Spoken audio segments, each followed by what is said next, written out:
أعوذ بالله من الشيطان الرجيم.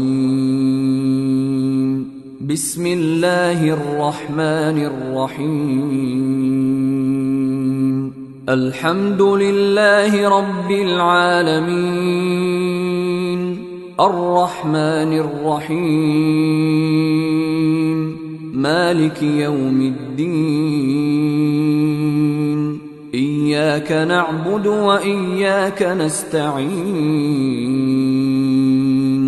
اهدنا الصراط المستقيم صراط الذين أنعمت عليهم غير المغضوب عليهم ولا الضالين.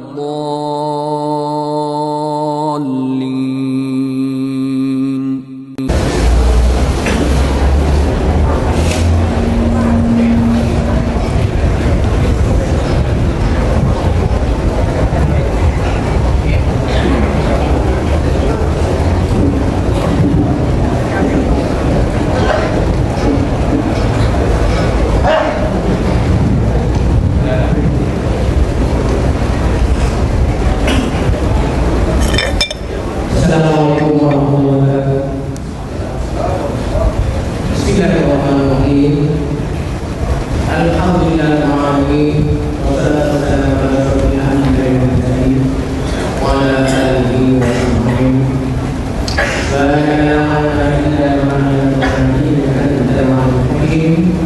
Rabbi sholli wa sallim ala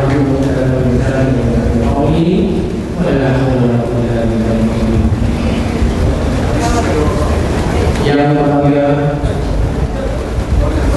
dalam hutan dalam kami daripada Ustaz kali ini al-hadis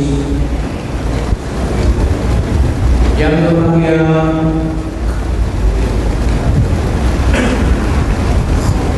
dan itu adalah Muslimah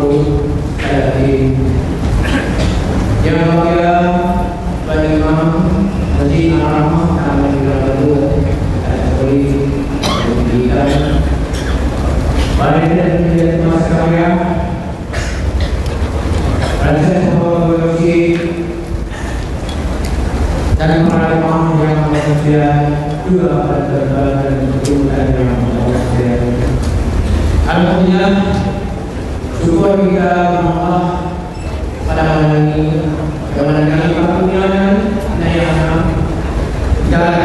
yang ini adalah satu sama perdana yang kita teman dan kawan-kawan telah maklum dan saya kali ini adalah hari kedua yang ada di sini beliau biasa kita biasa hadis. Dan teman-teman sebenarnya 13 Agustus adalah ini yaitu hari kemerdekaan. Masjid ini dalam kesamaan protokol dan kesamaan yang bersama kita akan ada satu hadis yaitu sebenarnya Agustus yaitu kemerdekaan. Sebenarnya teman-teman dan kawan-kawan, kemerdekaan adalah satu perkara yang paling penting dalam hidup. Mereka ada dua dimensi, sama sekali mereka ada mereka dunia dan juga pekerjaan. Dan mereka ada saya akan kupas sebab ini adalah dalam sebenarnya pekerjaan dunia. Ini adalah tengok dalam ini dan dalam tengok dengan kemana dengan orang yang ada. Inilah bentuk yang kita ada satu lagi kalau kita tengok di bawah saya di Indonesia dengan pola tak sempat dan tak masalah dan tak masalah. Inilah kurnia Allah mereka pada Indonesia. Saya akan tengok ada bumi yang Allah yang terbaik bagi Allah dan kebahagiaan yang tidak ada. Amanah dan kemauan yang ada supaya kita hidup bahagia di dunia dan akhirat. Dan saya kesempatan di sini untuk menyampaikan masalah kesempatan di sini mana saya mengucapkan terima kasih kepada saudara dan teman-teman yang bekerja sama pada siang tadi kita akan majelis jamuan sunnah kita berus pada Jumat dan pada malam ini kita dijalankan dengan ceramah insyaallah.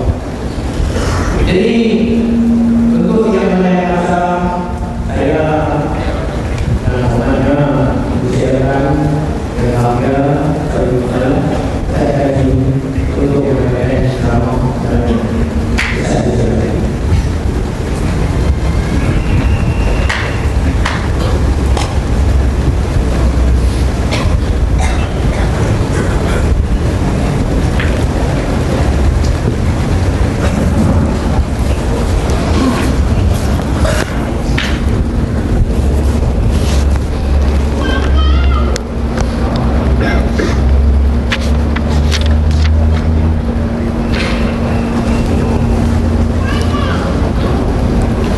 Assalamualaikum warahmatullahi wabarakatuh. Bismillahirrahmanirrahim. Alhamdulillahi rabbil alamin. Wassalatu wassalamu ala rasulillah wa ala alihi wa sahbihi ajma'in. Alhamdulillah.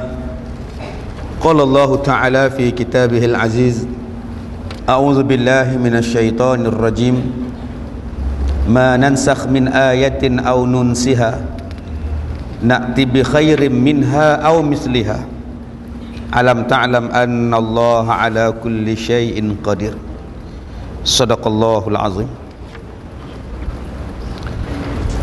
Terima kasih saudara pak acara majlis yang dihormati tuan imam dan ahli-ahli jawatan kuasa masjid, pegawai-pegawai masjid, tuan-tuan dan puan-puan, mudah-mudahan dirahmati oleh Allah Subhanahu wa taala. Alhamdulillah pada hari yang berbahagia ini dapat kita bertemu sekali lagi dalam siri ceramah kita, dan ini kali yang kedua kita datang ke sini dan kita dialu-alukan dengan mercun ya yang sedang berbunyi sekarang ini. Alhamdulillah. Tuan-tuan yang dirahmati Allah, saya rasa sudah agak lama saya tidak datang ke kawasan Alustar. Malam tadi saya ada di Taman Rekreasi Kubang Pasu ke, tepi highway ya, untuk sambutan Merdeka. Mereka menganjurkan ceramah perdana malam semalam. Alhamdulillah.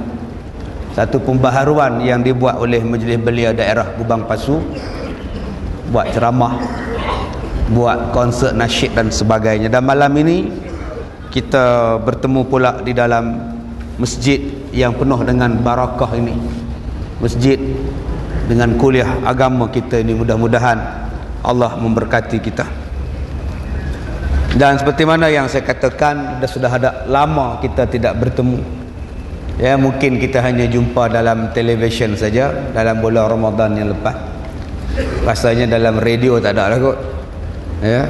Ada lagi ke radio Kedah Ustaz Kazim ni? Pasal tak ada noh.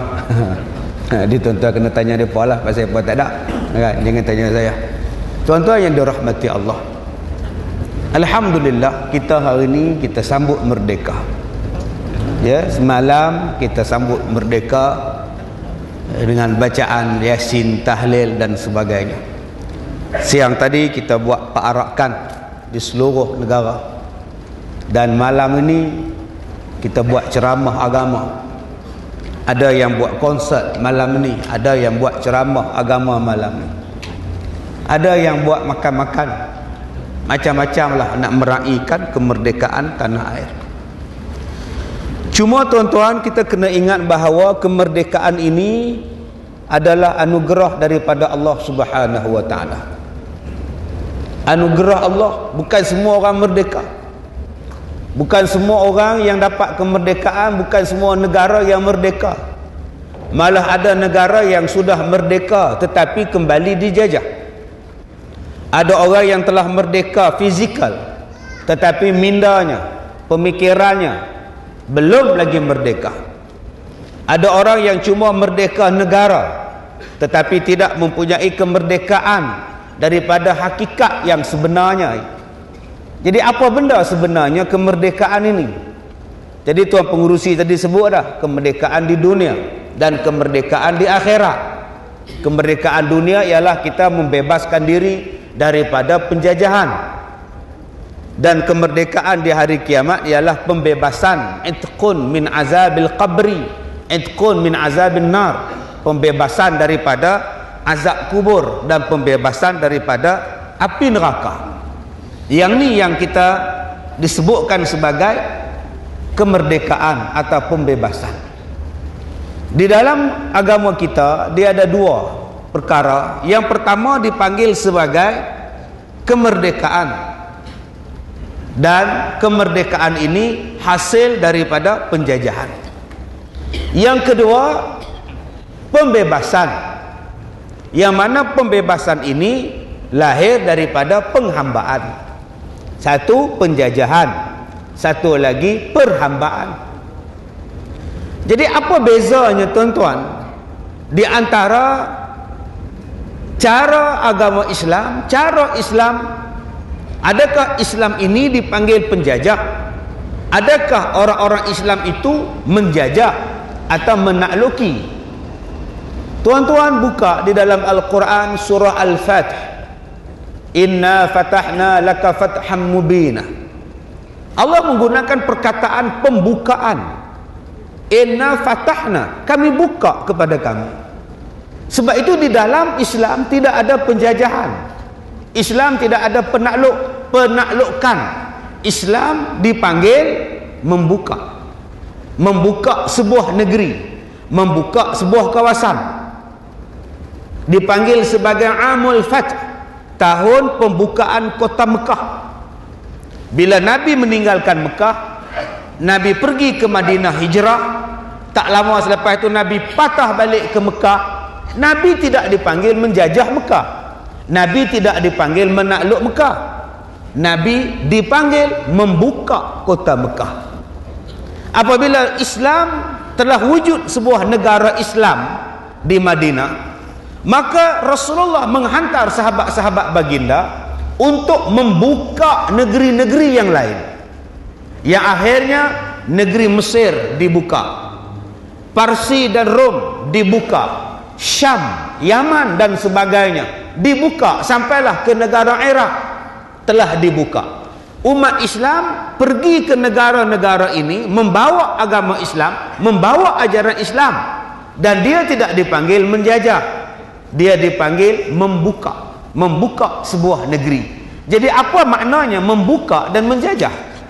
Maka penjajahan itu kita boleh lihat dalam negara kita atau negara-negara lain yang berada di hampiran dengan negara kita. Tuan-tuan, kita tengok tanah air kita Malaysia, beberapa negara menjajah, daripada Portugis, daripada Belanda, kemudian British, kemudian Jepun, kemudian British. Kita tengok kepada negara Belanda yang menjajah Indonesia. Begitu juga negara Spanyol misalnya yang menjajah negara Filipina. Begitu juga yang menjajah Perancis, yang menjajah negara-negara Indochina, seperti negara Kemboja, Laos yang dijajah oleh Perancis. Baik, apa yang berlaku kepada negara-negara yang dijajah oleh orang-orang bukan Islam ini? Dia tinggalkan negara yang dijajah ini pertamanya dalam keadaan miskin dan papa kedana. Itu nombor satu. British menjajah lebih 100 buah negara. Daripada Malaysia, mai naik ke Singapura, mai kepada Kanada, pi ke Australia, dia jajah ke New Zealand, dia jajah ke Papua New Guinea, dia jajah sampai kepada negara-negara Afrika.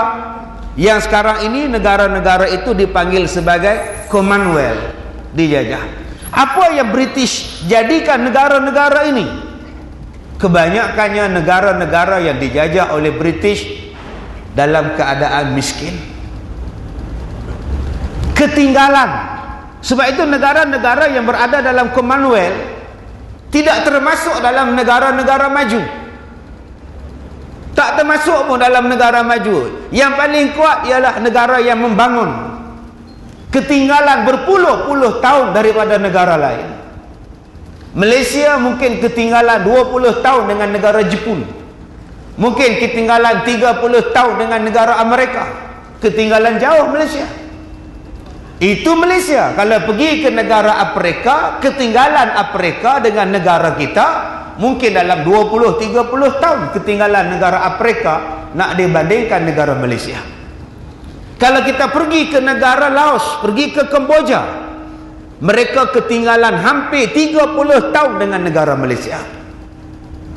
30 tahun mereka mundur ke belakang akibat daripada penjajahan. Kerana apa? Kerana memang tidak dibangunkan pembangunan di sesebuah negara yang dijajah. Itu nombor satu. Ditinggalkan dalam keadaan miskin. Yang kedua, penjajahan yang berlaku ke atas umat Islam atau negara-negara lain yang dijajah oleh orang-orang bukan Islam, mereka akan membawa kekayaan balik ke negara-negara penjajah.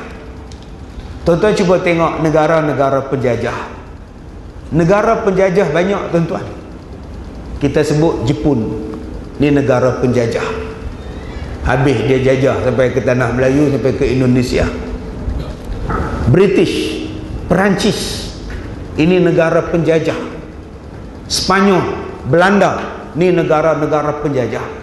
Dan mereka berada dalam kelompok negara-negara kaya. England negara kaya, tuan-tuan.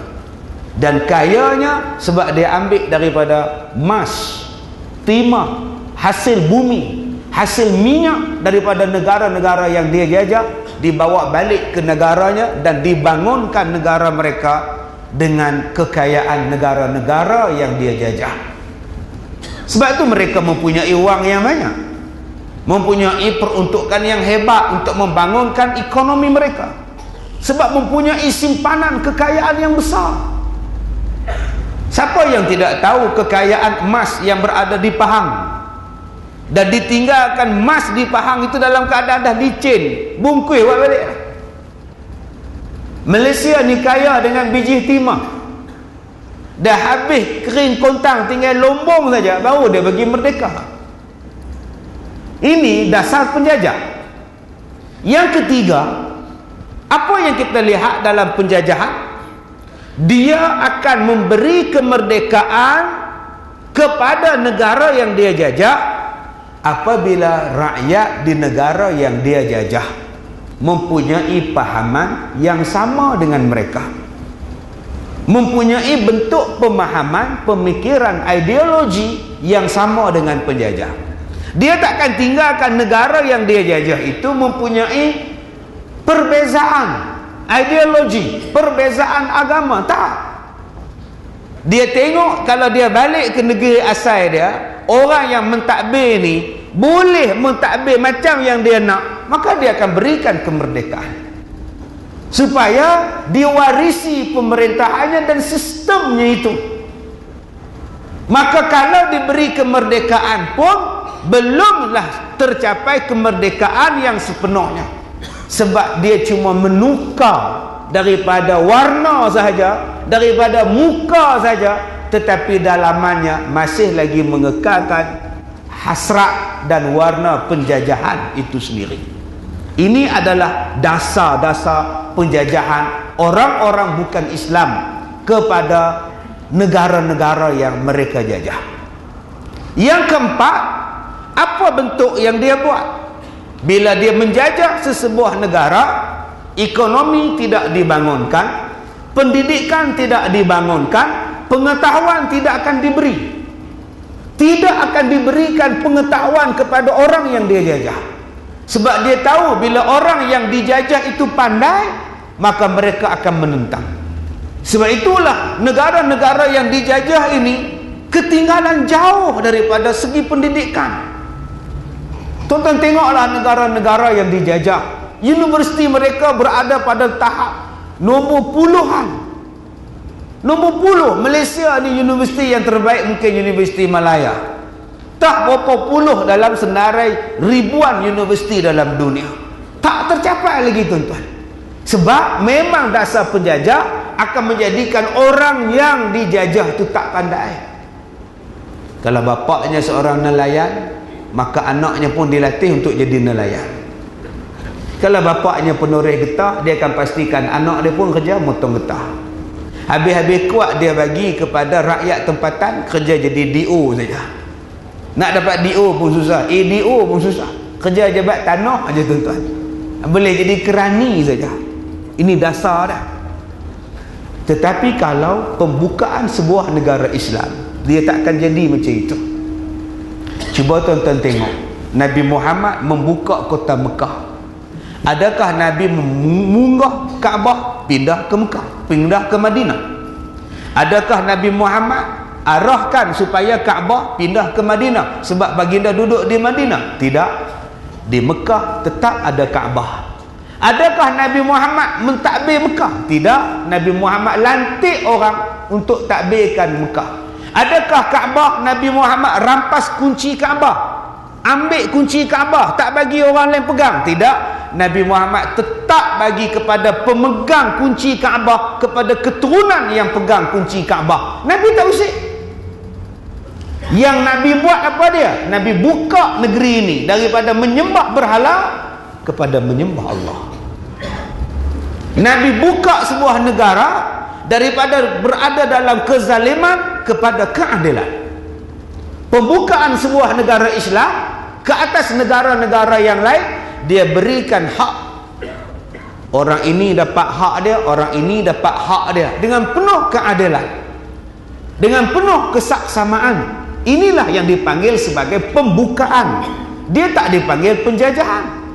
Malah diberikan pendidikan, diberikan pengajaran, sampailah orang-orang yang dimasuki oleh orang-orang Islam berada dalam keadaan yang sangat aman.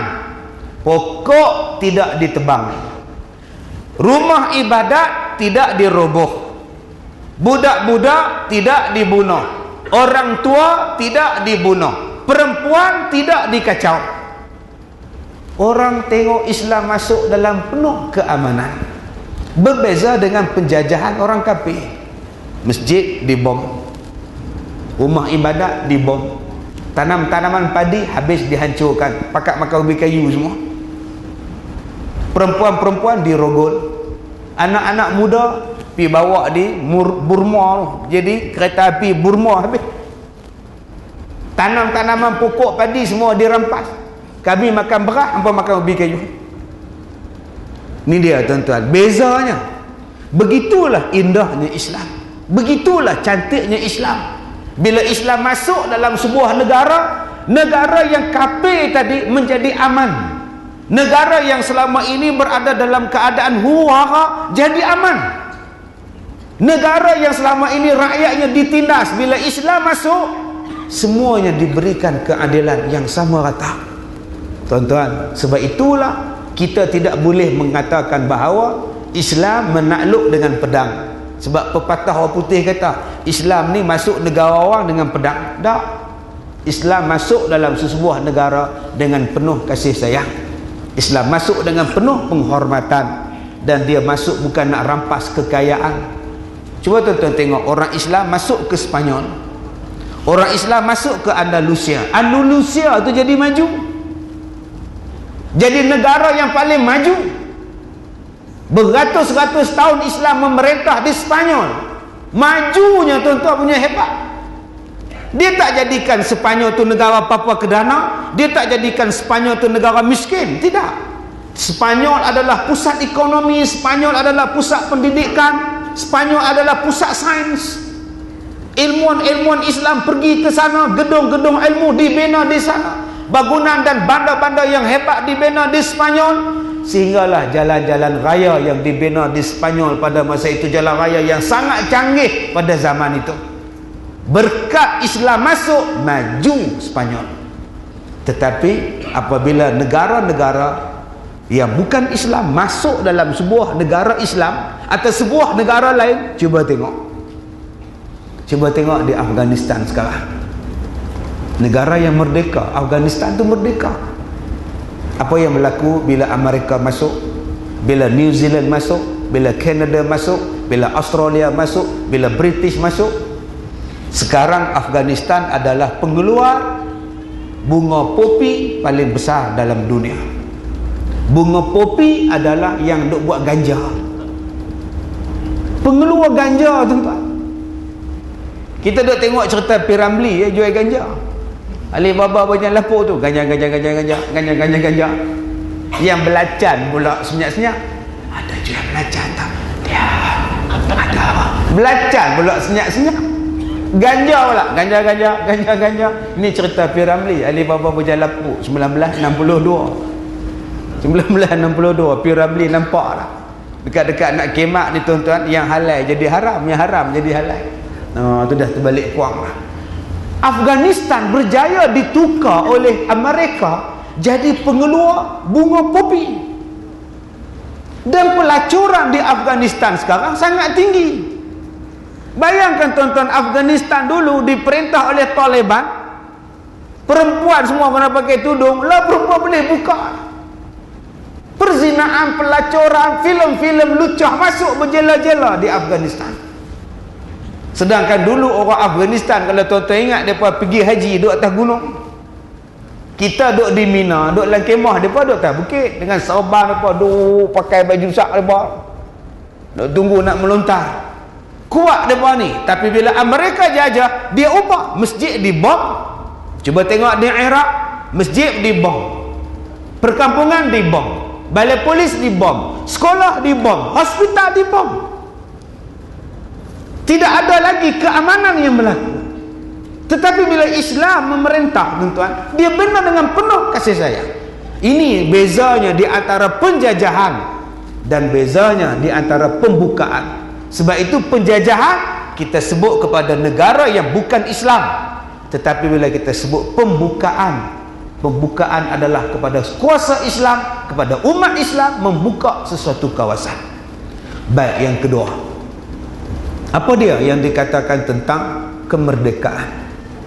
Semalam saya habaq lah di taman rekreasi di Kubang Pasu, ya, sampai pukul 11 suku saya ceramah tepi tasik, pergi kolam.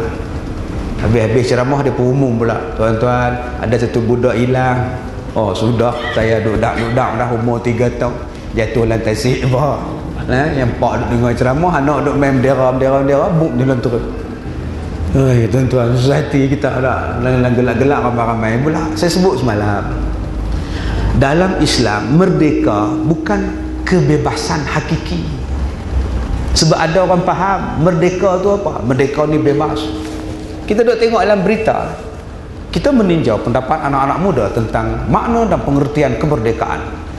Merdeka ni makna dia kita bebas, nak buat apa pun tak apa. Ni kompom orang Kedah ni, tuan.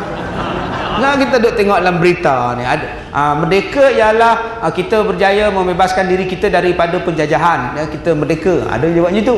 Merdeka ni maknanya kita tengok 1 Ogos, dia jawab. Macam-macam, tuan-tuan. Ada yang faham merdeka ini ialah bebas. Subhanallah.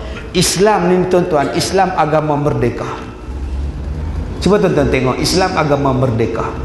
Amerika tu pun dia tak bebaskan lagi negara mereka daripada penghambaan. Abraham Lincoln berjuang sampai berperang nak hapuskan penghambaan di Amerika. Kita tengok filem Kunta Kinte. Dia ambil daripada Afrika, pergi bubuh dalam kapal laut, duduk sendak-sendak nak jadi hamba di Amerika. Tahun 80-an masih berperang, tahun 1990-an masih berperang di Amerika tentang penghambaan. Tetapi di negara-negara Islam, penghambaan dah tak ada. Bagaimana Rasulullah datang menghapuskan penghambaan? Cuba tuan-tuan tengok. Kalau kamu buat salah, mula-mula dendanya ialah merdekakan hamba. Bagi makan fakir miskin. Sikit-sikit merdekakan hamba, sikit-sikit merdekakan hamba. Lama-lama tak ada orang yang ada hamba. Dulu orang-orang jahiliah semua ada hamba. Lagi banyak hamba, lagi kuat, lagi banyak hamba, lagi mewah. Kalau dia berjalan ke pasar, hamba ikut di belakang, tu kira paling banyak, paling hebat. Kekayaan itu dilihat kepada berapa banyak hamba yang dia ada. Islam datang, Islam hapuskan hamba. Lah, tak ada hamba. Ustaz, macam saya ni isteri, adakah saya hamba suami? Duduk suruh buat macam-macam, tak larat lah. Oh, sudah. Kalau saya tak menikah pun tak apa, Ustaz. Mu atas saya. Dulu saya bangkit tidur lambat pun tak apa. Lah, pukul 5 bangkit dah. Tidur pukul 5 pagi. Itu bila masa kat tidur? Bangun pukul 5, tidur pukul 5, nampak benar nipunya. Subhanallah. Ada orang tuan-tuan yang dia anggap isteri dia tu hamba. Adakah perempuan ni hamba laki-laki, Ustaz? Dia tak kerja apa. Ustaz bayang tengoklah, saya kerja jual nasi lemak, jual kuih. Api atas saya, ayam atas saya, bil kereta atas saya, kemas rumah atas saya, dengan dia pun atas saya. Macam mana cerita? Subhanallah. Ini saya jadi hamba dia kan? Yang ni tuan-tuan, kita buka dalam kitab, dapatlah jawapan. Dalam kitab Bahrul Mazi jilid yang ke-8 dia sebut benda ini. Adakah orang perempuan wajib masak, wajib kemas rumah, wajib basuh kain kat laki dia? Wajib lah? Tak, dia tak wajib.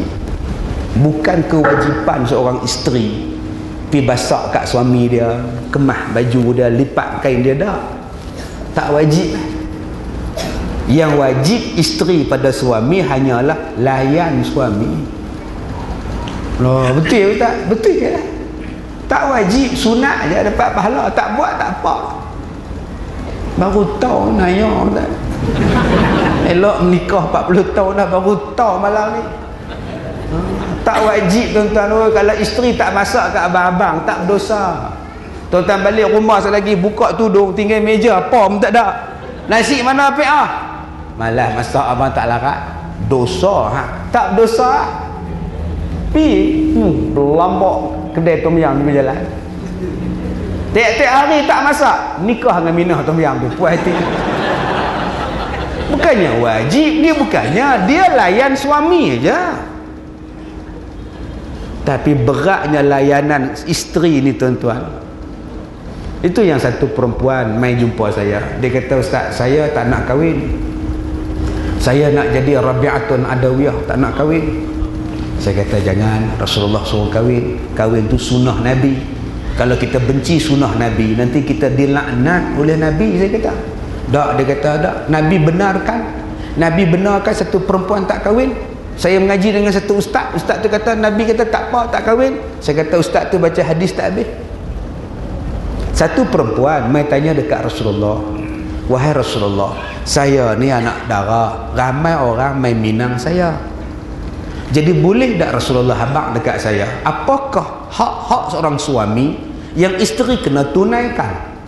Rasulullah jawab, wahai perempuan, andai kata suami kamu bernanah daripada hujung rambut sampai hujung kaki, bernanah, kita sebut berkudir lah, dan kamu jilat nanah dia dengan lidah kamu, bukan lap dengan tisu, bukan lap dengan kapak, bukan lap dengan kain, jilat dengan lidah, belum sempurna lagi tanggungjawab kamu pada suami kamu. Tu dia. Tuan-tuan jangan faham hadis ni pula. Kalau bernanah, jilat dia. Jangan dia pula. Muntah apa Allah tu. Tak pun koma 4 hari duduk hospital. Kena jangkitan virus. Kemudian perempuan ni kata, ya Rasulullah, kalau begitulah beratnya tanggungjawab isteri, saya ambil keputusan saya tak nak kahwin. Kata Nabi, jangan, kahwinlah kamu, kerana pada perkahwinan itu ada barakah. Barakah dia lagi besar daripada aku cerita tadi. Inilah dia tuan-tuan yang kita kena faham. Merdeka, manusia ni dilahirkan dalam keadaan merdeka. Manusia ni lahir dalam keadaan pembebasan. Sebab itu ketika Nabi Adam duduk dalam syurga, Nabi Adam ni masih lagi rasa sunyi. Padahal dalam syurga tuan-tuan, duduk dalam syurga rasa sunyi lagi. Bidadari ada, bidadara ada, buah semuanya ada. Tapi dia mengadu pada Allah, saya sunyi ya Allah, berikanlah saya pasangan saya. Allah ciptakan Hawa bagi ke Adam. Bila dah dijadikan Adam Hawa, Allah kata pada Adam, uskun anta wa zaujukal jannah. Wahai Adam, tinggallah kamu dan isteri kamu dalam syurga ini. Tuan-tuan, daripada ayat Quran surah Baqarah ni kita dapat tahu hebatnya orang perempuan. Hebatnya orang perempuan, tuan-tuan. Adam ni duduk dalam syurga pun masih rasa sunyi sebab tak ada isteri. Tu orang perempuan hebat. Sebab tu yang mana tak ada isteri boleh tahan dikira hebat. Hebat, tak ada orang mau kat dia. Orang perempuan, kita nak tahu sunyi tak sunyinya kita, tunggu isteri balik kampung. Pergi balik kampung, salin 40 hari duduk di kampung. Menung kita. Isteri balik kampung, pak dia mati, seminggu duduk tunggu mak ada di kampung. Kita sendiri menung. Susah. Nak tahu susah tak ada isteri, teringat puasa kemarin. Tak bangkit song. Isteri tak sedar, anak-anak lagi tak sedar. Suami bangkit pukul 7 pagi baru jaga. Awak tak kerja puasa? Cek uzur. Tak bangun sahur, tuan-tuan, dengan sebab tak ada isteri. Subhanallah, tu peranan orang perempuan kuat. Allah kata kepada Adam, wahai Adam, duduklah kamu dengan isteri kamu dalam syurga. Fakula minha ragadan haitsu syi'tuma. Makanlah kamu apa yang kamu suka dalam syurga ini. Wala taqraba hadhihi syajarah. Jangan kamu hampir pokok ini. Kalau kamu hampir, fatakuna minaz zalimin. Kamu akan jadi orang zalim. Inilah makna merdeka. Duduklah kamu diam-diam, makanlah apa benda yang kamu nak makan, tapi ingat, jangan hampiri pokok ini. Kalau kamu hampir, kamu zalim. Itulah makna merdeka. Allah jadikan kita atas dunia ni merdeka. Nak makan apa pun makanlah, tapi dia ada benda yang dilarang. Ada benda yang tak boleh dibuat. Nak pakai apa pun pakailah, tetapi ada benda yang tak boleh dipakai. Nak bercakap apa pun bercakaplah, tapi ada benda yang tak boleh dicakap. Nak buat benda pun buatlah apa benda kamu buat, tapi ada benda yang tak boleh dibuat. Itulah makna merdeka. Boleh buat tetapi ada had. Boleh cakap tapi ada limit. Boleh bercakap tapi dia ada hudud. Boleh buat tapi dia ada benteng. Benteng, had, hudud, border. Inilah yang dipanggil hukum. Kalau kita faham hukum-hukum ini, kita adalah orang merdeka. Tuan-tuan, semalam saya ceramah pakai baju Melayu, kepiah, samping, segak lagi. Habis-habis saya ceramah, mereka bawa saya pergi makan bihun dekat Pentah tau. Satu orang main tanya saya, Ustaz, dia nak tanya sikit, Ustaz 80 ada dah? Astagfirullahaladzim. Itu soalan dia kat saya, Ustaz 80 dah ada Ustaz? Terkejut beruk saya, tuan-tuan. Bukan beruk dah, tunjuk King Kong tu. Sikit punya segak dia kata umur 80, tuan-tuan. Astagfirullahaladzim. Dia kata kat saya, Ustaz 80 ada dah Ustaz? Ada dekat-dekat dah. Allah bagi kat Ustaz sungguh lah. Boleh bercakap 2 jam larak lagi, kata nampak tak nampak 80. Alhamdulillah, rezeki Allah. 80 ni tuan-tuan, tengkok ni macam isi hati tuan-tuan. 80 tangan duk lagu ni dah tuan-tuan. Ya Allah, sampai hati dia kata 80 dengan songkok hitam semua samping tuan-tuan. Hari tadi, siang tadi, saya pakai baju kemeja. Tadi saya baca khutbah dekat satu masjid, saya pakai jubah. Malam ni saya pakai jubah. Besok saya kenduri kahwin, saya pakai baju batik. Salah tak? Tak. Itulah makna bebas. Itulah makna merdeka. Selagi menutup aurat. Nak pakai apa pun hang pakailah Pak Long oi. Janji tutup aurat. Itulah bebas. Ni malam ni cuba tuan-tuan tengok. Ngurusi majlis kita, tu jubah gelap dia dah. Abang Haji kita serban kain batik, kain pelikat, baju Melayu. Nu hak ada ambil kamera, kain nu kemeja seluar panjang. Ni adik kita ni satu suit baju Melayu samping tak ada. Nampak? Ada yang pakai baju merah, ada yang pakai baju biru, ada yang kepiah tak pakai. Inilah kebebasan yang Allah Ta'ala bagi. Selagi menutup aurat, maka hukum dia adalah harus. Agama lain, tu imam dia jangan harap boleh pakai baju kot. Pernah tuan-tuan tengok Sami Hindu pakai baju kot? Ada tak? Ada kena pakai baju kot. Tobatlah home, tak ada tuan-tuan. Baju pun tak ada, apa pun tak ada, alat kain saja. Pak bercalik sini. Tu imam kita, sak dia pakai baju Melayu, sak dia pakai jubah, sak dia pakai kain pelikat. Tu namanya kebebasan, tetapi menutup aurat. Padri Kristian, dia tidak ada kebebasan. Pakaian dia ialah pakaian itulah dia. Rambut dia bawa satu kitab jalan, baju kot dalam dia baju putih panjang, jubah ke bawah. Dia tak ada macam kita. Dia tak boleh nak pakai benda lain. Sambil siap, cuba tengok. Ada sambil siap pakai jubah mana? Tak tahu tuan-tuan. Tak ada. Dia pakai baju oranye tu. Rambut botak, duduk jalan, selipar saja. Beg buruk jalan, handphone satu, senang. Tak ada tuan-tuan. Dia tak ada kebebasan pada dia. Tapi Islam dia bagi kebebasan pada kita. Cuma ada orang yang belum merdeka minda.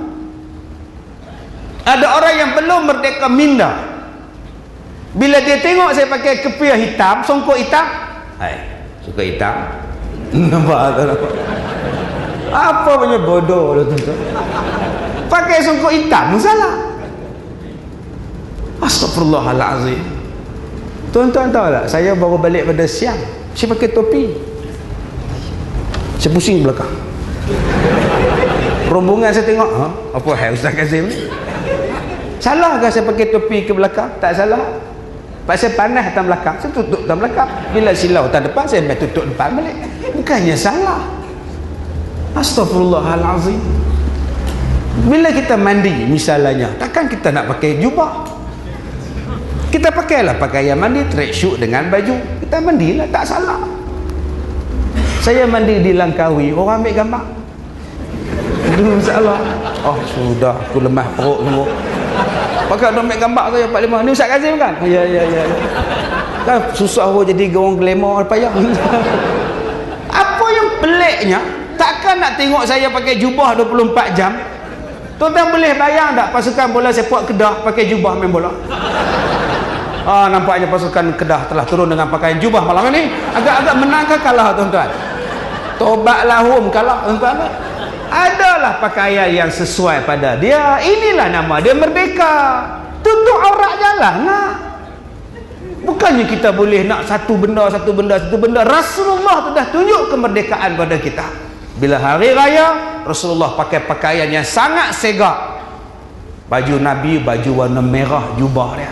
Serban Nabi, serban warna putih. Rambut Nabi panjang sampai ke bahu. Nabi baca khutbah di tengah padang. Waktu tu matahari tengah naik. Waktu pukul 9, pukul 10 ni matahari tengah naik. Sinaran cahaya matahari ni kena dengan baju Nabi, kena dengan muka Nabi, berseri wajah Rasulullah. Sampai sahabat-sahabat kata tidak ada orang yang lebih segak pada masa itu melainkan Nabi Muhammad sallallahu alaihi wasallam. Tapi bila Nabi nak berperang, Nabi pakai pakaian baju besi.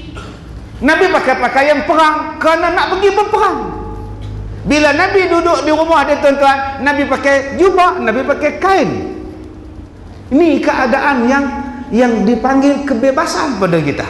Silakan, Islam bagi cantik tuan-tuan. Tapi dia ada hak, bukan boleh nak buat semua. Tuan-tuan tak boleh kata aku suka aku nak pakai apa pun, nak peduli apa kat aku. Aku merdeka tanggal 31. Naik jika pakai sepeda je bulan 8. Ni sewel ke apa? Merdeka. Aku nak buat apa merdeka? Tak. Kamu tak boleh langgar dua hukum. Pertama, hukum agama. Yang kedua, hukum ta'zir, hukum negara. Walaupun hukum ta'zir ni tak termasuk dalam hukum agama, tetapi dia adalah untuk kemaslahatan kita. Kita kena jaga juga. Oh perempuan nak pakai telekung malam ni, Allah bagi pilihan yang luas. Bukan maknanya telekung mesti putih. Tak. Ni orang Melayu kita dah faham. Asyik telekung putih, saya putih telekung. Apa salahnya tuan-tuan buat telekung warna-warni? Sini merah, bawah biru, atas hijau. Sebiji es krim. Tak salah. Yang Nabi larang orang perempuan memakai wangi-wangian datang ke masjid. Yang tu Nabi larang. Sebab Rasulullah pesan orang perempuan ni dilaknat. Salah satu sebab dilaknatnya ialah bila mari beribadat dalam keadaan berwangi-wangian, sampai orang lain terganggu dengan wanginya itu. Itu saja. Orang lelaki-lelaki nak pakai baju Melayu, pakailah. Jangan pakai baju batik yang menyerupai perempuan, batik sutera misalnya. Orang Melayu, orang lelaki-lelaki nak pakai baju, silakan. Jangan menyerupai perempuan, silakan. Tu saja. Orang perempuan nak berpakaian boleh, cuma tak boleh berpakaian apa? Menyerupai lelaki-lelaki. Tak boleh mendedahkan aurat. Nak pakai tudung labuh, pakai tudung 3 segi, terpulang. Janji menutup bahagian dada. Tu. Saya tuan-tuan ada program dengan Diana Amir, pelakon lah, dah bertudung lah. Jadi pengacara kata kita bersama dengan pelakon terkenal Diana Amir untuk menunjukkan cara-cara pemakaian tudung. Silakan Diana. Terima kasih. Hari ni saya akan tunjukkan cara-cara pemakaian tudung ya. Mula-mula ambilkan tudung. Dia ada satu model pakai tudung. Ikat di sini balik dan ikat ke belakang tengkuk, tarik ke tengkuk. Sengit lagu tu kawan tu. Jadi satu tudung juntai ke bawah. Mai kawan ni pula ambil satu lagi, tarik lagi, tarik belah sini pula, juntai ke bawah. Kemudian ambil lagi satu, tak di atas pula, belik pula. Guna-guna buat je keripak tu, tak di atas. Inilah bentuk kerip. Ya Allah, susahnya pakai tudung. Kau suka lah janji hang pakai tudung. Tak salah. Ada orang tanya, ustaz, orang perempuan boleh tak pakai sari tak? Pakai sari. Boleh, dengan syarat jangan nampak pusat. Tak apa, ni pusat besar lemah kupang duk ngangor jalan ni. Yang ni yang salah. Tutup aurat, pakai sari yang tutup aurat. Selesai. Ustaz, macam orang perempuan pakai skirt boleh tak? Boleh, dengan syarat tutup aurat. Pakai baju kurung, pakai skirt, tak apa. Salah tak? Tak salah. Cuma orang tu tak sihat. Tu je. Macam tuan-tuan main semayang pakai seluar panjang, pakai spender di luar. Duduk belakang untuk imam, orang angkat tak belakang orang tu. Spender di dalam, yang kata di luar pasal apa? Tuan-tuan, kita pakailah apa pun tutup aurat. Itulah makna kemerdekaan ni. Ayat minumlah ayat apa pun, janji tak mabuk. Ayat 3 rasa, ayat 3 layer, ayat sirap, jangan mabuk sudah. Ustaz, kalau ayat ketum ayat ketum mabuk ke tak? Mabuk mabuk haram lah, walaupun nama ada ayat ketum. Pasal apa yang minum boleh mabuk? Saya buat 3 lapis Sheltok. Ubat nyamuk Sheltok tu saya gaul sekali Ustaz, secukup rasa tu kau. Dia togok tuan-tuan jalan macam nyamuk, pusing abah jatuh balik, naik atas balik. Punya banyaknya minuman dalam dunia, kenapa nak minum benda mabuk? Bukankah Allah bagi merdeka? Air sirap ada, ABC ada, lecikang ada, Pepsi Cola ada, Pipe Cola ada, kopi O, kopi Cina. Banyaknya. Yang kata nak minum arak pasal apa? Merdeka. Minum arak saja tak boleh. Okey ustaz, kalau tak boleh, pasal apa Allah ciptakan orang buat arak? Ya Allah, susahnya cakap tuan-tuan. Saya ceramah di Australia hari itu bulan 6. Nah, masa tu anggur dah habis dah. Saya nak pilih ada anggur, nak tengok dia perah anggur lagu mana. Anggur dah tak ada, musim dah habis. Bulan Ramadan kemarin ni ada orang hak di Australia ni, dia balik, dia cari saya di Ipoh, dia bawa sebotol air anggur. Saya ingat arak lepas subuh dia mai. Botol ni sebiji arak. Tulis JW apa tau. Bukan JW Bush, tapi lebih kurang tu. Saya kata ni aja, ni arak lah. Hai ustaz, takkan nak bagi arak kat ustaz. Ni atas dia plastik timah, bawah ni sebiji botol arak ni. Dia ustaz, ini ialah perahan anggur yang first class punya, perahan pertama sekali, parti dia. Ni kami sana minum yang ini, bukan arak, botol ni bentuk. Saya pun ambil tuan-tuan. Tak. 2-3 hari baru saya teringat. Apa aku nak minum terlupa. Rupanya mendatang tu, saya terlupa nak minum. Masa sahur, saya teringat. Mana dia air anggur yang Hajah tu bagi? Isteri kata ada, duduk sorok dalam bilik. Pasal apa sorok? Takut anak kata arak. Anak kita mulut besek. Lagi dia, ayah kami minum arak, orang beli. Mak pergi sorok orang kata, takut anak jumpa. Saya kata tu bukan arak. Memanglah kita tahu tak arak, tapi anak bukannya tahu. Saya pun pukul 5 suku tu saya kata macam mana nak buka ni, buka. Kita tak pernah buka. Buka-buka dia ada dawai pula. Ada gabui, ada dawai ikat pula. Saya kata ni saat lagi kalau buka ni meletup bah. Saya pula buka dawai tu, buka-buka dawai meletup sungguh tuan-tuan, melambung ke atas. Pum, meletup. Terkejut saya tu, dia dengan buih terbang semua. Anak saya tu bangun, ayah main mocul ke? Dia subhanallah, masya-Allah. Tuan-tuan, saya kata aku tak berani minum lagi, mabuk tak pasal ni. Tengok berbuih dia macam ni. Betul lah kata tak ada non alkohol kan, tapi saya tak percaya. Saya kata belum pergi bagi kat orang lain. Tuan-tuan, dalam banyak-banyak minuman yang halal, Allah haramkan beberapa jenis yang memabukkan. Merdeka lah. Dalam begitu banyak berjuta-juta makanan yang halal, kenapa nak cari makanan yang haram? Kenapa nak cari makanan yang haram? Rasuah itu haram, riba itu haram, babi itu haram. Kenapa nak cari benda macam itu? Dan seperti mana kata tuan pengurusi majlis tadi, bersyukurlah tuan-tuan kita duduk di bumi Malaysia. Makanan kita ni tu dia semuanya jelas. Halal. Kita boleh cari ayam yang orang kita belah, orang kita sembelih. Kita boleh cari daging lembu yang orang kita sembelih, orang kita masak.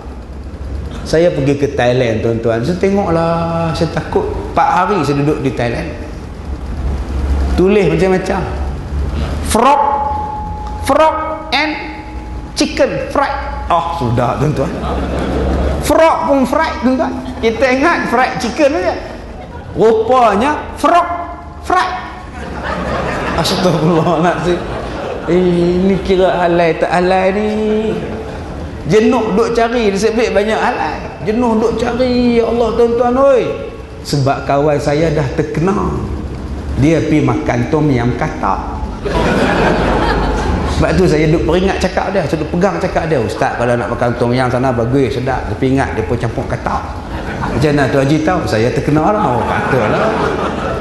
Dia makan, dia tanya, sedap daging ni, daging apa ni? Toki kita cakap, itu katak. Oh sudah tuan-tuan. Muntah pergi ke laut tuan-tuan. Kita sekarang alhamdulillah bersyukur tuan-tuan.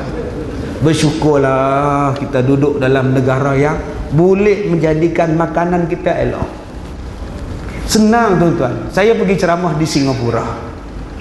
Orang Singapura kata apa dekat saya tentang Malaysia? Dia kata, Ustaz, kita orang suka dengan Malaysia sebab beberapa benda, Ustaz. Yang pertama, senang solat. Kita senang solat. Pergi sesi minyak, ada solat. Ada surau di sesi minyak. Alhamdulillah tuan-tuan. Pergi ke Shell, ada surau. Pergi Petronas, ada surau. Pergi ke mobil, ada surau. Sesi minyak, ada surau. Subhanallah. Tuan-tuan, dia kata pergi stesen bas, ada surau. Pergi stesen teksi, ada surau. Pergi ke hotel, ada surau. Di Malaysia ada hotel yang jadi masjid. Masjid dalam hotel. Hotel dalam masjid. Subhanallah. Semayang Jumaat di hotel. Tepi kolam renang.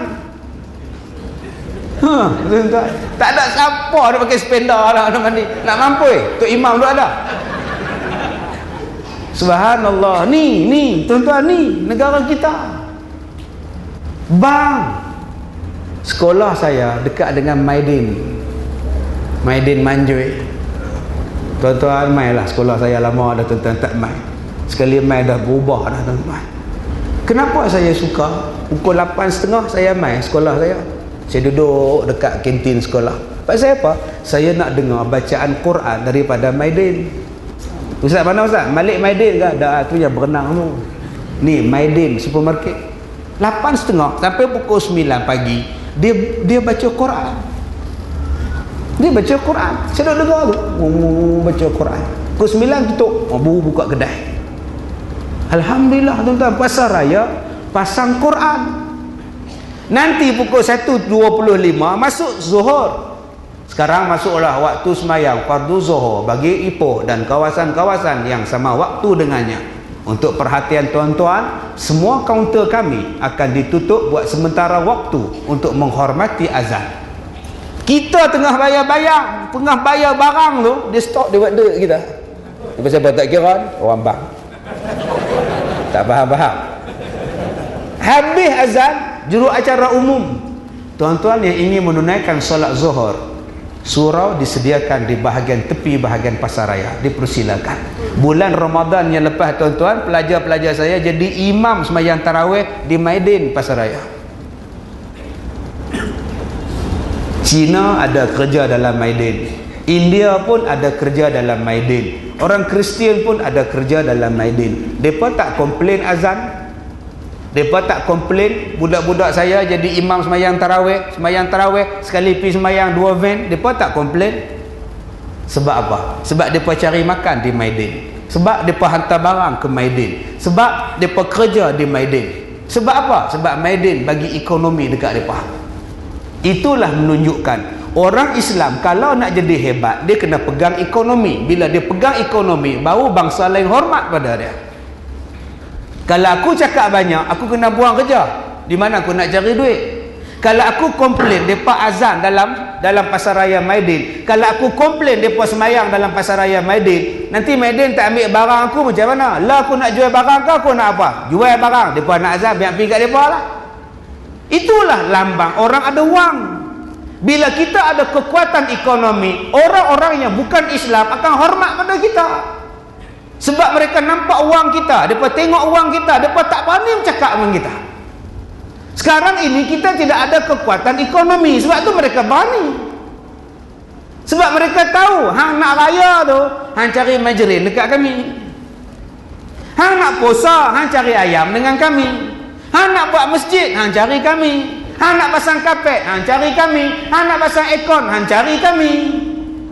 Hang nak pasang mikrofon pun hang cari kami. Hang nak rakau-rakau ni pun hang beli kat kedai kami. Nak kata apa? Apa dia barang hak kita beli, hak kita punya? Tali pinggang haji pakai semua hidup sekali. Sebab tu mereka mengerah dengan kita.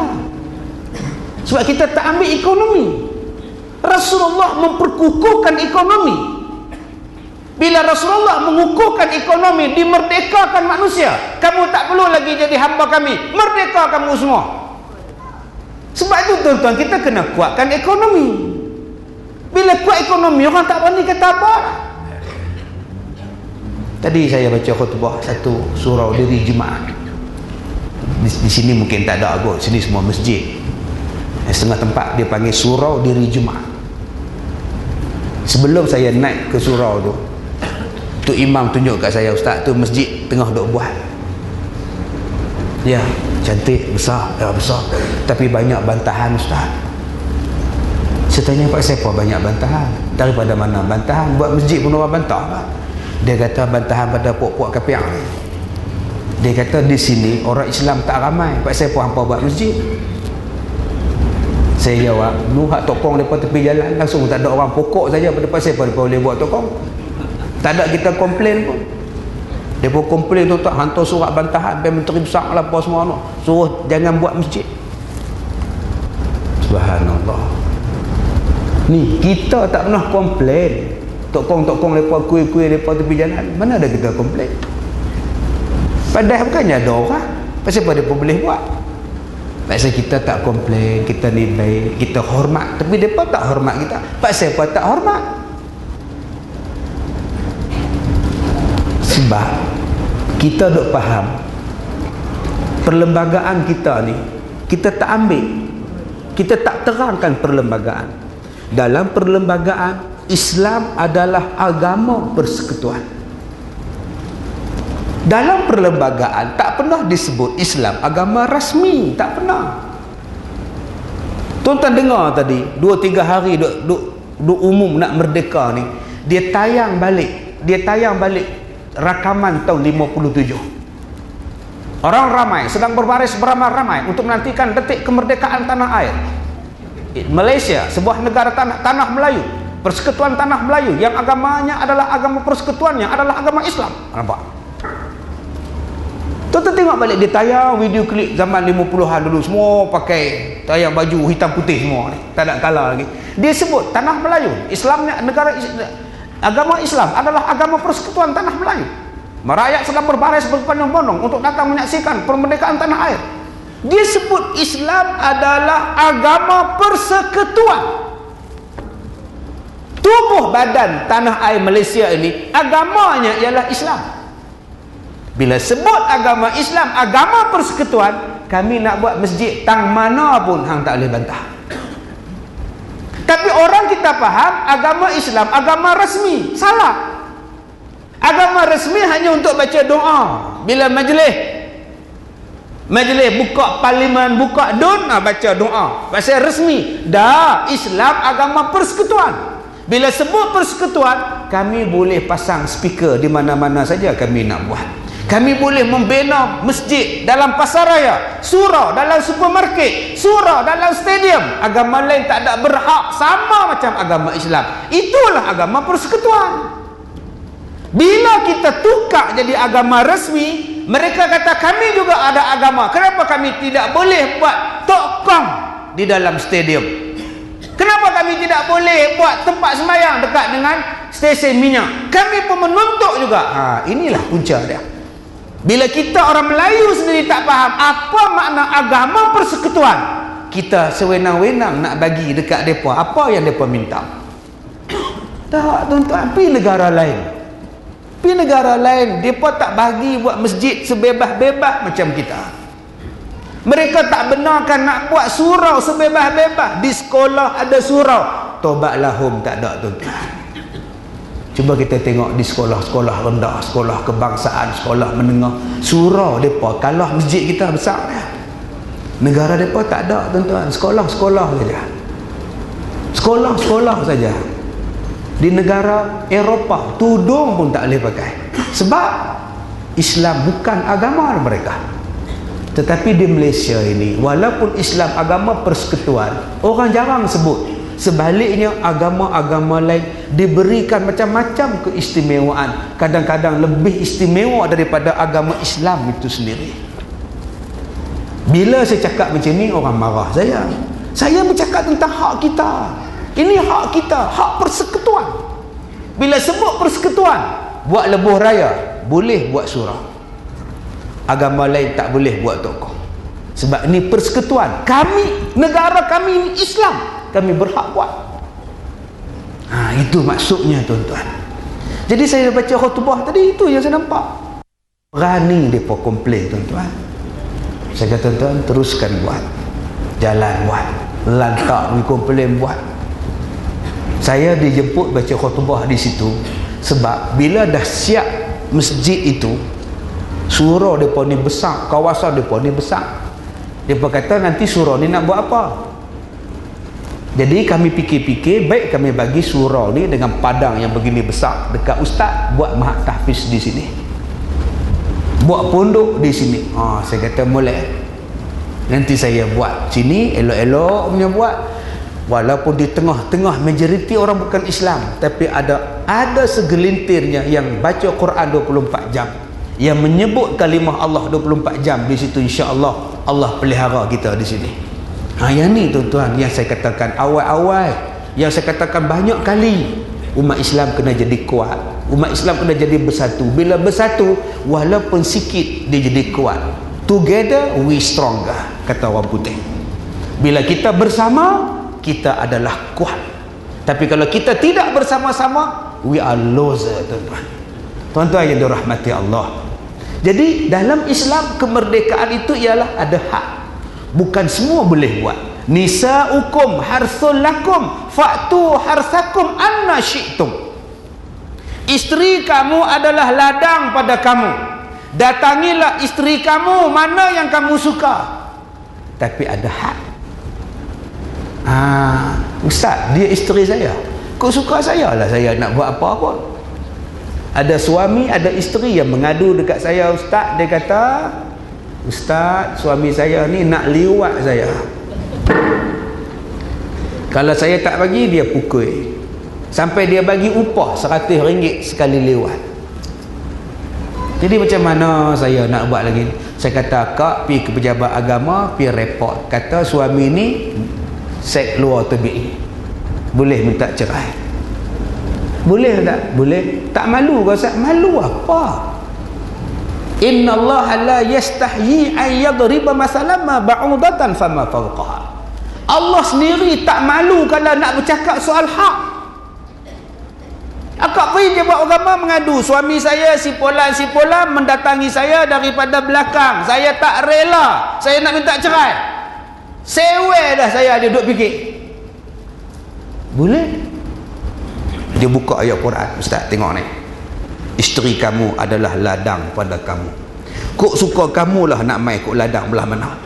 Dia faham lagu tu tuan-tuan. Subhanallah. Betul tuan-tuan, buka dalam kitab. Dalam mazhab Syafi'i haram, dan siapa-siapa yang mengatakan halal maka kafir hukum dia. Tetapi ada satu pendapat yang mengatakan harus. Malah ada satu mazhab yang kata boleh buat. Itu bukan majoriti ulama, itu minoriti, tak terpakai. Adanya. Tuan-tuan nak buat cara apa-apa, nak diri ke, nak berjalan ke, seorang atas bumbung, seorang ikat kat bumbung, pulang lah tuan-tuan. Jangan buat cara haram sudah. Tak apa, tak salah langsung. Janji buat daripada yang jalan betul.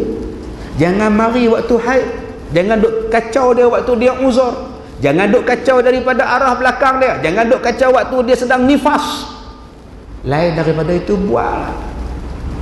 Sebab ada orang dia tak tahu lah, saya bab tu saya nak tidur macam Ustaz. Tidur tak apa, aku suka lah kena pun tak apa, ada kan. Islam dia bawa kebebasan pada kita, tetapi dia ada hak. Serupalah dengan bercakap. Bercakap ini bebas bercakap, tapi ingat, kamu akan dipertanggungjawabkan dengan apa yang kamu cakap. Jangan ngumpat, jangan fitnah, jangan mengadu domba. Banyak benda nak bercakap. Kenapa kita memilih bercakap untuk benda haram? Saya katalah dulu, kita ni pahala tak banyak, paksa apa pergi buat benda dosa. Saya ulang balik, kita ni dah lah pahala tak banyak, paksa apa nak buat benda dosa? Paksa apa nak buat benda dosa? Tuan-tuan, saya balik daripada siang, saya sampai rumah petang tu duduk menung-menung, dah masalah timbul dah. Masalah ni dia kata, ustaz, suami saya ni tak tahulah, sikit-sikit cerai, sikit-sikit cerai. Dia cerai lagu mana? Cuba kak beritahu. Kami baru ni balik kampung beraya, bergaduh di rumah mertua. Saya pun nak bungkus kain baju saya, nak balik naik kereta. Suami saya kata, hang keluar daripada pintu tu, jatuh talak satu. Saya tak kira ustaz, jatuh pergi dah geram ustaz. Bawa beg-beg, suami span saya, selamatkan saya, tarik supaya tak langkah buka pintu. Alhamdulillah ustaz, tak jatuh talak. Oh, lepas tu macam mana kak boleh balik ni? Tu dia maaf lah, dia tarik balik semua lah, dia kata keluar lah, tu yang boleh keluar. Saya kata, kak weh, tu jatuh talak dah lah. Tapi ustaz, dia dah tarik dah. Saya kata, tarik, taklik tak boleh, taklik tak boleh tarik kak weh. Lah, dah banyak kali lah, tiap-tiap kali bergaduh, hang keluar jatuh talak, hang keluar jatuh talak. Lepas tu pujuk-pujuk boleh keluar. Rasa dekat 10 kali dah ustaz weh. La ilaha illallah. Saya kata, hari ni hari Rabu, Besok hari Khamis kak pi ke Jabat Agama. Pi ke Jabat Agama hari Isnin ni nak buat pengesahan cerai. Habis ya tuan-tuan. Berapa talak tak tahu. Itulah bila kita buat tanpa ilmu. Bila kita kahwin tanpa ilmu. Bila kita bercakap tanpa ilmu, dosa kita. Tu kalau jatuh talak dah habis edah 3 kali ke apa hukum bersetubuh? Apa hukum lagi tuan-tuan? Sebab tu jom kita main mengaji. Mengaji ni sampai bila-bila pun tak habis. Saya kata dah pada tuan-tuan, kalau orang nak buang saya mengajar, saya tak rugi. Orang tak nak sambung kontrak saya mengajar, saya tak rugi apa pun tuan-tuan. Saya tetap saya. Kalau saya tak main mengajar pun tuan-tuan, kita ada 1000 pelajar di Barakah, di sekolah saya.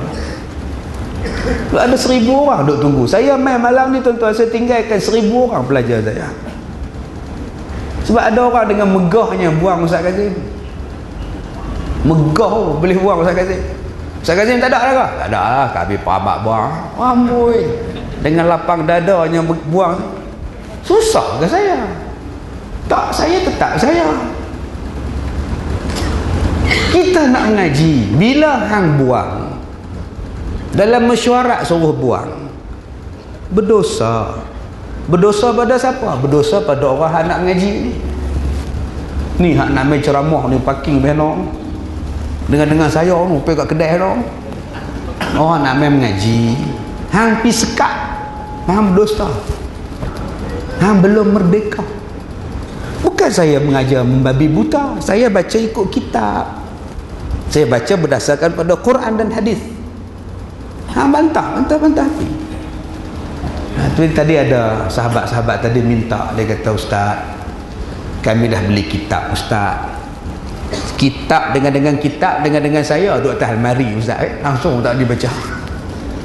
Boleh dah Ustaz bawa kitab tu balik, mai sini masjid ni, buka lah kitab tu balik, ramai orang nak ngaji kitab tu. Saya kata saya boleh mengajak balik, tapi kena pastikan lepas ni tak ada lagi AJK suruh buang. Kalau ada AJK mesyuarat dengan Tok Imam suruh buang Ustaz Kazim, saya tak mau. Bukan senang saya nak pergi tarikh. Ni malam ni tuan-tuan ada 10 minta ni. Forum perdana ada 4. Rakaman TV 1. Baik saya pergi rakam TV. Berjuta boleh tengok, glamour sikit. Tapi pak saya apa? Saya main sini. Pak saya sini minta dulu setiap 31 hari bulan saya bagi dekat Cik Ramzi.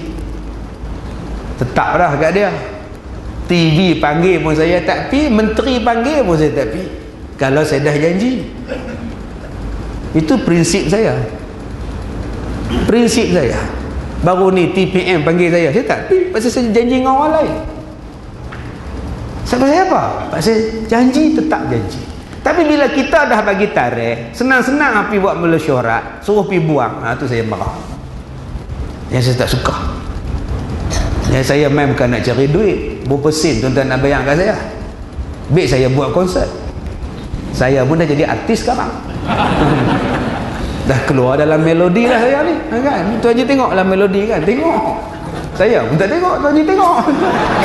Mereka duk habaq Ustaz keluar dalam melodi. Masa bila lah aku nak tengok, aku tak ada masa. Melodi keluar, muzik pun keluar, kan? Saya pun kena terjah sekarang. Baik saya pergi menyanyi, buat konsert. Saya buat konsert dengan Rabbani sekarang. Ini sebab saya dah buat album dengan Rabbani, Melodi Tazkirah. Ini lepas ni tuan-tuan dapatkan CD yang original. Ini saya berceramah, dia ada lagu, ceramah ada lagu, ceramah ada lagu. Bila nur melimpah di hati, manusia itu bangun dari alam kegelapan, ibarat mata yang berseri. Dapatkah yang original? Di bawah ada.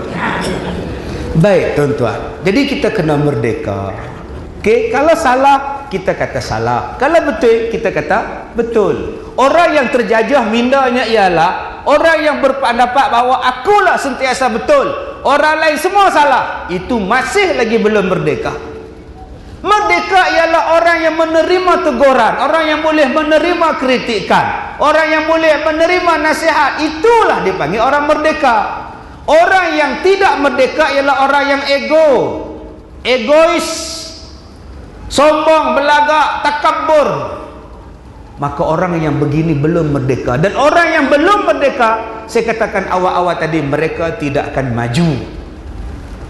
Tak maju, tuan-tuan.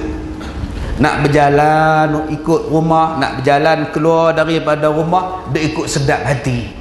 Rasa tak sedap hati sungguhlah, patah balik. Bila nak buat kerja?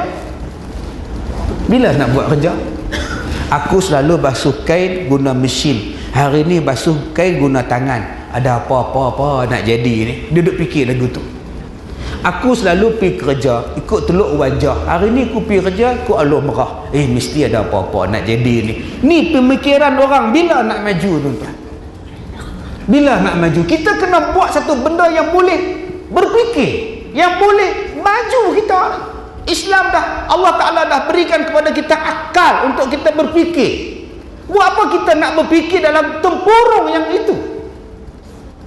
Dalam bentuk tempurung, tak berubah-ubah, tak mau buat perubahan.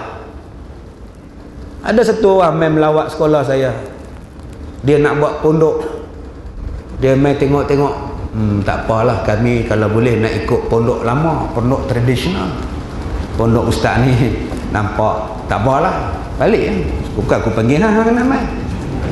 Dah kita tunjuk macam-macam, dia boleh kata pula ni pondok ni dia, kami nak pondok style lama tu, bilik ayak di luar, atap rumbia di atas. Buatlah. Siapa nak larang? Buat. Nak mengaji kena duduk rapat-rapat, belaga lutut semua. Ustaz ngajak pula duduk atas meja, nak murid semua atas kursi semua, ada meja, ada aircon, ni tak Islamik. Aku suka hang. Siapa?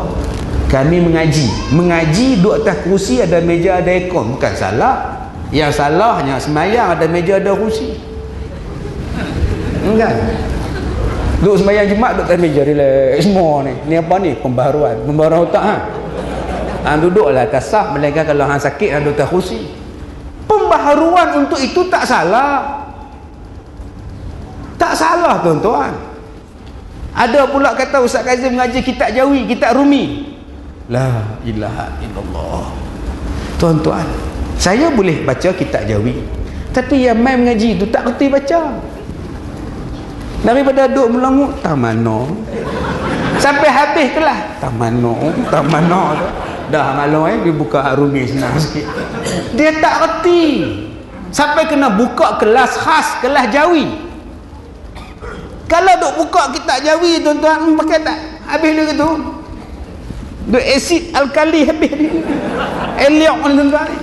Penek kuning dah sini. Tak payah. Sebab tu ada yang buka kitab Jawi, ada yang buka kitab Rumi. Buka kitab Rumi pun tak boleh, tuan-tuan.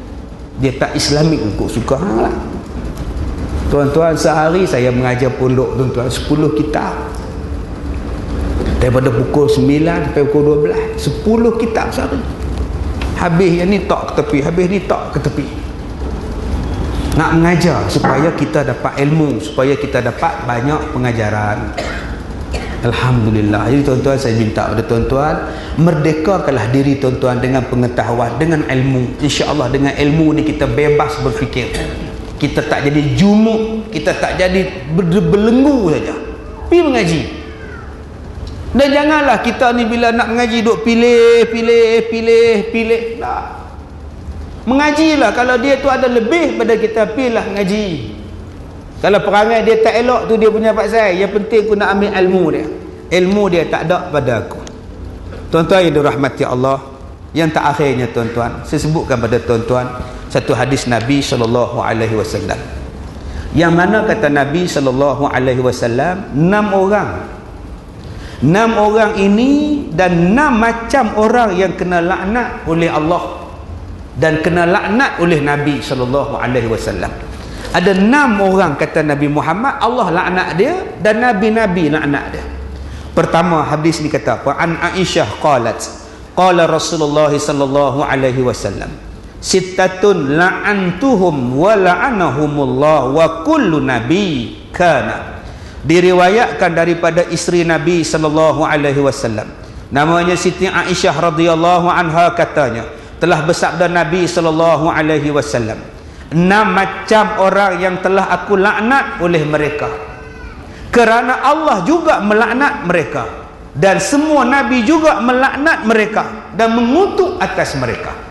Nabi kata 6 orang ini aku laknat sebab Allah pun laknat pada mereka, sebab nabi-nabi lain pun laknat atas mereka. Bila Allah laknat, bila nabi lain laknat, aku pun laknat 6 golongan ini. Siapa?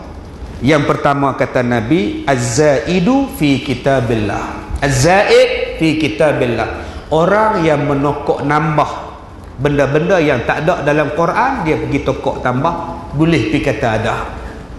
Allah laknat dia, tuan-tuan. Baru ni Neil Armstrong mati, umur 82. Armstrong ni mati. Yang tu baru betul 82. Ni tara saya 80 sebaya dengan Neil Armstrong ni apa? Tuan-tuan, orang kata Neil Armstrong ni dulu masuk Islam lah, kemudian dia turun-turun kat bulan, dia dengar bang lah, dia tengok garisan terbelah-belah bulan lah. Ini semua cerita nak bagi orang Islam percaya kepada Neil Armstrong. Maka dikreatkan satu cerita, dia turunnya dengar bang. Tuan-tuan, baru-baru ni tahun lepas, Mr. Barack Obama, Presiden Amerika, mengatakan bahawa kita akan menghantar semula manusia ke bulan. Pihak NASA kata, Mr. President, kita tak boleh hantar orang ke bulan sebab memerlukan kos yang sangat tinggi dan belum capai lagi teknologi. Ini kata-kata 2011. Kenapa tahun 1969, 1968 teknologi belum terror, teknologi belum hebat, kenapa Neil Armstrong boleh sampai? Tahun 1968, tuan-tuan naik Lambretta lagi, tuan-tuan. Lambretta kalau nak pergi Johor berhenti 40 kali. Teknologi Lambretta. Sekarang kalau tuan-tuan pergi ke Johor, hari ni pergi, malam ni sampai, besok boleh patah balik sebab tuan-tuan naik ZZM. Tayar saja, besar tayar kereta, zoom sampai. Bolak daripada Kedah pukul 6 petang, pukul 12 sampai. Makan sate dekat Johor Bahru pukul 2, balik semula pukul 7 pagi sampai sini dah. Hang naik apa Ahmad? Lambretta. Tobat Allah orang tak percaya. Aku naik ZZM BMW 2000cc. Orang percaya sebab teknologi. Dulu kita pergi Mekah naik kapal. Naik kapal pergi Mekah punya lama, tuan-tuan, sampai boleh buat pertandingan marhaban. Ni yang mana pergi haji naik kapal, buat marhaban, dapat johan lagi, punya lama, takut boring. Sekarang nak kata marhaban apa, pergi Mekah 7 jam 8 jam, tak ada nak buat apa pun, kencing pun tak ada. Elok nak kencing beratok, nak kencing beratok, duduk balik, duduk tengok belakang tu, bila jambang kosong, sedap-sedap sampai dah. Kalau dulu orang pergi ke haji naik kapal, sekarang teknologi moden, naik kapal terbang, tak naik kapal dah. Takkan tahun 68 orang boleh pergi ke bulan, sekarang dah moden, tak boleh pergi. Sepatutnya tiap-tiap hari lah pergi ke bulan. Saya jemput tuan-tuan malam ni sebab nak baca Yasin, besok saya nak pergi bulan. Mana ada tuan-tuan, tobatlah home, tak ada. Neil Armstrong pergi tahun 69, tiba-tiba tahun 2011 Barack Obama kata tak boleh pergi, teknologi tak sampai. Nampak sangat bohong dah. Neil Armstrong berbohong, lantak ke dia lah dia akan pihak. Tapi yang kita bohong sekali pasal apa? Pasal apa kita bohong sekali? Ustaz, kami tak bohong, Ustaz. Kami tak bohong. Mana kita tak bohong? Bukankah Allah dah cerita bahawa di dalam Al-Quran tidak ada makhluk asing Tapi yang hang kata ada makhluk asing. Dalam Quran kata tidak ada kehidupan di planet lain, tapi yang hang kata ada kehidupan di planet lain. Bukankah dalam Quran surah Al-A'raf Allah kata kehidupan ini cuma ada di bumi, kehidupan bernyawa, berayak, berpokok, berangin, beroksigen, berkarbon dioksida ni hanya ada di bumi. Walaqad makkannakum fil ardi wa ja'alna lakum fiha ma'ayisha. Sesungguhnya kami jadikan kehidupan kamu hanya boleh hidup di bumi, dan di bumi ini sahaja ada kehidupan. Apa itu yang kita nak percaya, yang orang boleh duduk di planet Marikh? Pasal apa? Kita dah az-zaid fi kitabillah. Kita kata ada makhluk asing yang boleh sampai ke bumi, yang boleh memerintah bumi. Makhluk asing ni akan terbang mengacau bumi. Bukankah Allah kata dalam Quran, laqad khalaqnal insana fi ahsani taqwim, sebaik-baik bentuk kejadian manusialah yang paling terror. Tidak ada makhluk lebih terror daripada manusia. Allah sebut. Kalau tuan-tuan kata makhluk asing boleh terbang daripada planet dia mai ke bumi, maknanya tuan-tuan dah kata dah ada makhluk lain lebih terror pada manusia. Tuan-tuan dah tambah satu ayat yang tidak ada dalam Quran. Hei ya Allah tuan-tuan, inilah istimewanya Quran. Tuan-tuan nak bercakap soal apa? Tuan-tuan nak tengok soal apa? Quran bagi jawapan. Jangan kita duk ragu dengan Quran, jangan kita duk tak percaya dengan Quran, jangan kita duk tambah-tambih benda yang tak ada dalam Quran. Dilaknat kita tuan-tuan. Nah, dilaknat kita. Satu. Jadi begitu jugalah ya, dengan apa-apa pun jangan duk tambah-tambah lah. Ya, kita buat sembahyang raya pun kita tambah juga.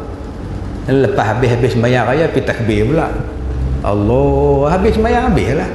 Nak takbir pasal apa lagi? Satu masjid baru ni, tu imam sembahyang raya. Bila masuk rakaat yang kedua, dia terlupa takbir, terus baca Fatihah. Alhamdulillah rabbil alamin arrahmanir rahim. Makmum subhanallah. Oh, sudah. Dia mengulang balik Allahu akbar. Allahu akbar. Habis 5 kali alhamdulillahi rabbil alamin.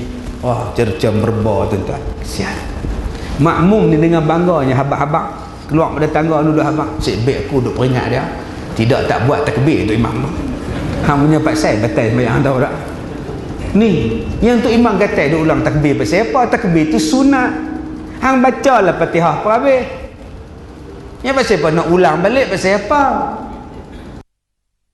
Bismillahirrahmanirrahim. Wal 'ashr innal insana lafi khusr illa alladhina amanu wa 'amilus salihati wa tawasaw bil haqqi wa tawasaw bis sabr.